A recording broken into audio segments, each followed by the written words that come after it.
हे crypto बड़ी कैसे हो और उम्मीद करता हूँ आप सब ठीक होंगे। तो कल रात को हमारी भारतीय क्रिप्टो कम्युनिटी काफ़ी पैनिक कर गई क्योंकि यहाँ पर फाइनेंस इंटेलिजेंस यूनिट इंडिया ने यहाँ पर एक नोटिस जारी किया जहाँ पर 9 एक्सचेंजों के नाम दिए गए, जहाँ पर बोला गया कि अब उन 9 एक्सचेंजों को यहाँ पर बैन कर दिया जाएगा, यानी कि उनके यूआरएल को यहाँ पर ब्लॉक कर दिया जाएगा, जिसकी वजह से आप इनकी एक्सचेंजों का इस्तेमाल नहीं कर पाएंगे।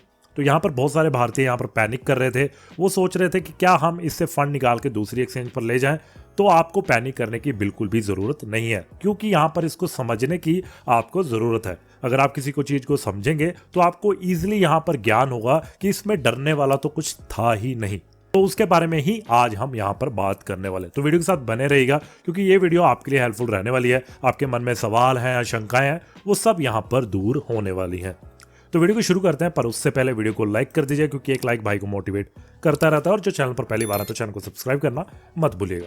तो वीडियो को शुरू करते हैं और सबसे पहले हम ये बात करते हैं जो रात को जो हलचल हुई मिनिस्ट्री ऑफ फाइनेंस के द्वारा नोटिस जारी करने के बाद कि यहाँ पर 9 ऐसी एक्सचेंजें हैं जिनको शैडो बैन लगाया जा रहा है। और यहाँ पर लोग उसके बाद पैनिक कर गए, क्या हम एक्सचेंजों से फंड निकाल लें, क्या नहीं निकालें। और उसके इतना प्रेशर आने की वजह से लोगों ने यहाँ पर फंड निकालना भी शुरू कर दिया।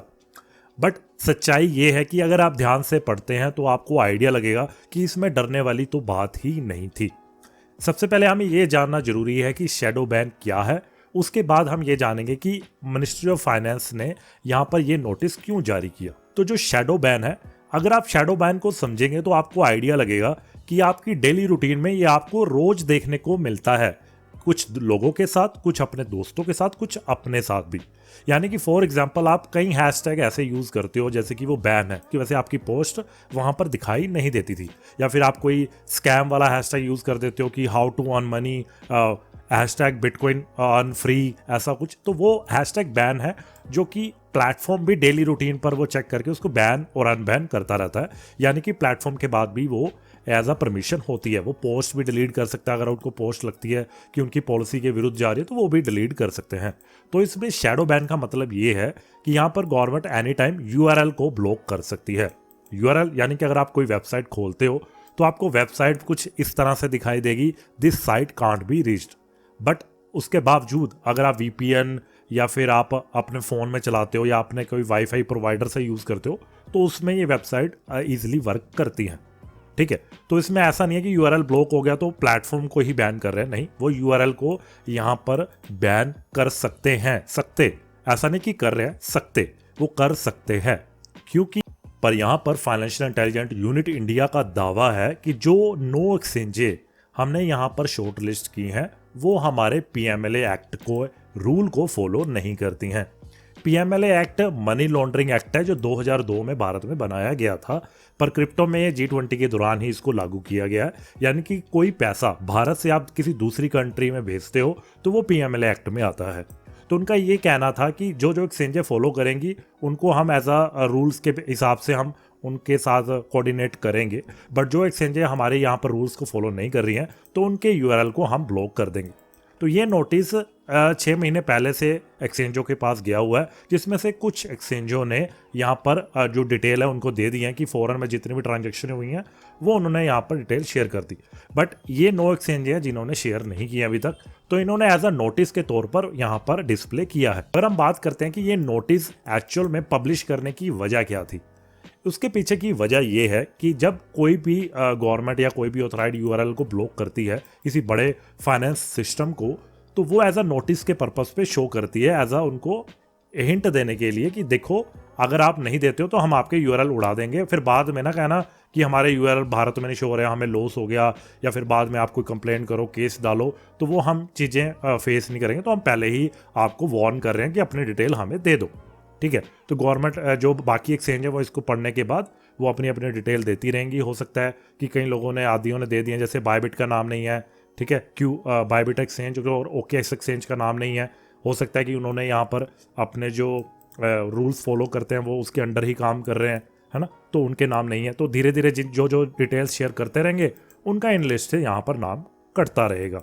अगर हम एग्जाम्पल के तौर पर आपको समझाने की कोशिश करें कि एक्चुअल में ये जो सा नोटिस जारी किया गया इसके पीछे का जो मेन कारण था वो किस वजह से है, वो इस वजह से था कि जैसे फॉर एग्जांपल आप न्यूज़पेपर पर देखते हो, लोग एक इश्तेहार देते हैं, एडवर्टाइजमेंट देते हैं कि हमने इस बंदे को बेदखल कर दिया, ठीक है। वो पढ़े ना पढ़े उनको फ़र्क नहीं पड़ता, उन्होंने नोटिस दे दिया।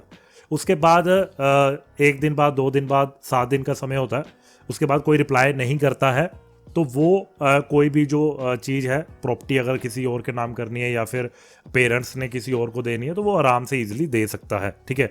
तो उसके बाद अगर वो क्लेम करता है यार ये तो गलत किया है, वो केस डाल देता है, तो वो ये डाल सकते हैं हमने तो यहाँ पर डाल रखा था कि हमने इसको बेदखल कर रखा है।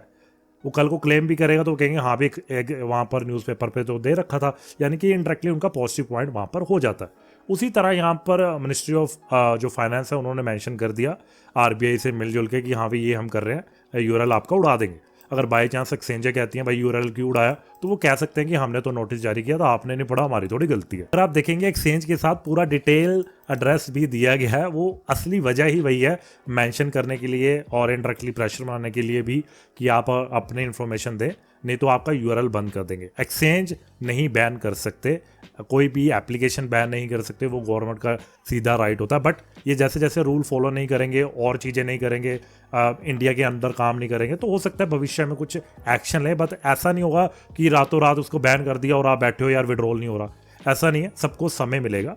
बट धीरे धीरे है कि यूआरएल ब्लॉक होना, यानी कि इनडायरेक्टली उनको बोला जा रहा है कि मनी लॉन्ड्रिंग एक्ट के दौरान आप हमारे रूल को फॉलो करें, जो हमें इन्फॉर्मेशन चाहिए हमें दो, ताकि कोई भी फंडिंग गलत गतिविधियों में यूज ना हो। तो यानी कि इनडायरेक्टली ये देश के पक्ष में ही ये बात चल रही है। तो इंपॉर्टेंट चीज़, कभी भी मन में पैनिक और डर हो तो आप मेरे ट्विटर हैंडल को फॉलो करके यहाँ पर ट्वीट पढ़ लिया कीजिए। मैं स्पष्ट रूप से सारा यहाँ पर शेयर कर दिया था 20 घंटे पहले ही। जैसे कि मैंने एक छोटी इन्फॉर्मेशन ये भी लिखी थी कि एक्सचेंज से डेटा मांगा जा रहा है ताकि मनी लॉन्ड्रिंग को रोका जा सके। अगर वो डेटा नहीं देते हैं तो यूआरएल बैन किया जाएगा, ना कि एक्सचेंजों को और ना ही एप्लीकेशनों को। आपके फ़ोन में एप्लीकेशन है वो चलती रहेगी, कोई दिक्कत नहीं है, ठीक है। यूआरएल वैसे ही बैन होगा जैसे कि आप लगा लो पॉर्न वेबसाइट्स हैं जो, है ना, उसके बावजूद भी आप फिर कौन सा रुकते हो, आप तो तब भी चला लेते हो ना वीपीएन यूज़ करके। तो वो आपको पता ही है कैसे इस्तेमाल करना है, उसके ऊपर मैं क्या ही बोलूँ अब, ठीक है। तो इसमें डरने वाली बात बिल्कुल भी नहीं है। अगर उसके बावजूद भी आपको चुल मच रही है या फिर आपको डर लग रहा है, तो आप 2 एक्सचेंजें हैं जैसे बायबिट और ओकेएक्स, इसमें से किसी से भी अकाउंट बना सकते हैं। इन दोनों का लिंक मैं आपको डिस्क्रिप्शन में दे दूंगा अगर आप बनाना चाहते हैं। अगर आपका पहले से है तो वेल एंड गुड। उम्मीद करता हूँ ये वीडियो आपके लिए हेल्पफुल रही हो। अगर वीडियो से कुछ भी सीखने को मिला, वीडियो को लाइक कीजिएगा, शेयर कीजिएगा अपने भाइयों में। मिलता हूँ आपको नेक्स्ट वीडियो में, तब तक के लिए बाय। पर साथ के साथ चैनल को सब्सक्राइब किए बिना मत जाइएगा। बाय।